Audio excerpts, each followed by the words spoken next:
Ya, sekarang kita masuk ke video part 2. Nah, di sini tugasnya yang video part 2 itu membuat form simpan. Jadi, mulai dari penjelasan GUI,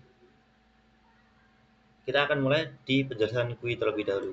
Nah, di sini sebelumnya atau sebelum masuk ke tabel dan lain-lain, kita mendesain tampilan terlebih dahulu seperti name, nama, alamat, tanggal lahir, simpan, dan data.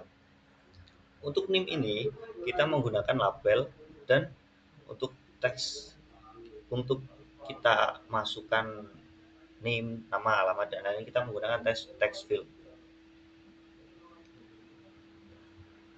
Dan yang selanjutnya kita akan masuk ke dalam bagaimana sih caranya membuat variabel dan gunakan variabel tersebut.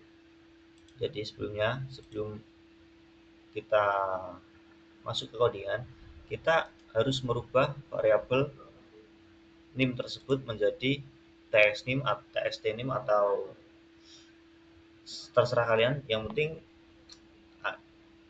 ingat dan mudah dipahami. Seperti kita akan masuk ke codingannya nanti, kita akan memanggil txt-name tersebut atau apalah namanya, terserah kalian.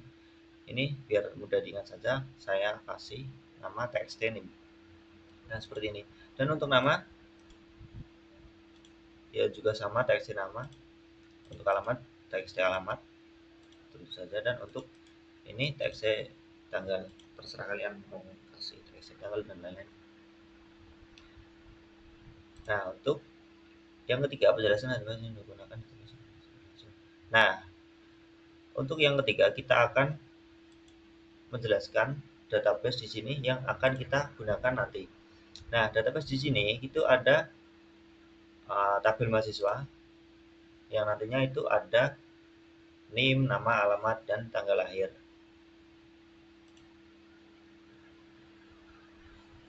Masuk ke tahap yang keempat, yaitu masuk ke dalam codingan.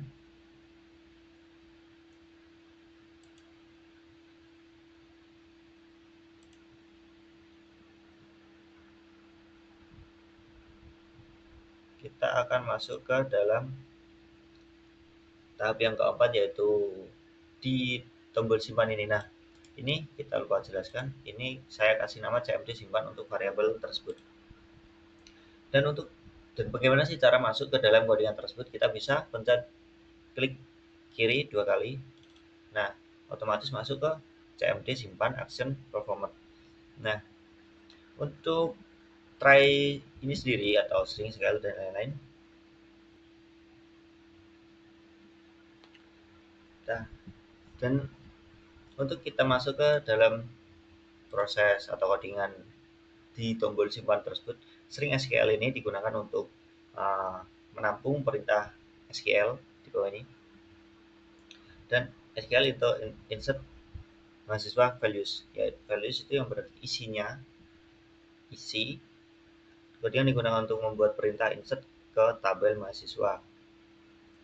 Dan untuk bagian ini mengambil isi dari data textbook atau textbox, mengambil data textbox, kemudian dimasukkan ke query SQL seperti ini.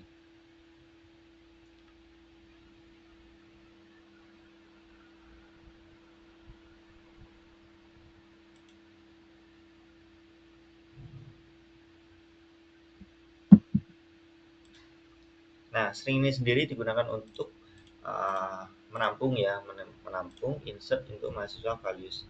Ini yang berarti isi dari tabel mahasiswa tersebut, yaitu txt name, txt nama, txt alamat, txt tanggal. Dan untuk perintahnya sendiri yaitu memakai get text atau kita mengambil atau memanggil di variabel txt name tadi menggunakan get text. Nah, seperti itu. Dan selanjutnya juga sama seperti itu prosesnya. Untuk statement execute update ini digunakan untuk menjalankan query simpan ke database. Jadi setelah kita isi, itu kita menggunakan statement execute update ini untuk menyimpan ke dalam database tersebut. Dan C option pen ini digunakan jika database berhasil disimpan, maka akan muncul notifikasi simpan berhasil. Nanti kita akan lihatkan. Dan yang selanjutnya ini case seperti if else, atau jika tidak ini maka seperti ini. C option pen show message dialog ini jika gagal akan muncul simpan data gagal atau error. Sistem error, print error. Nah, seperti itu.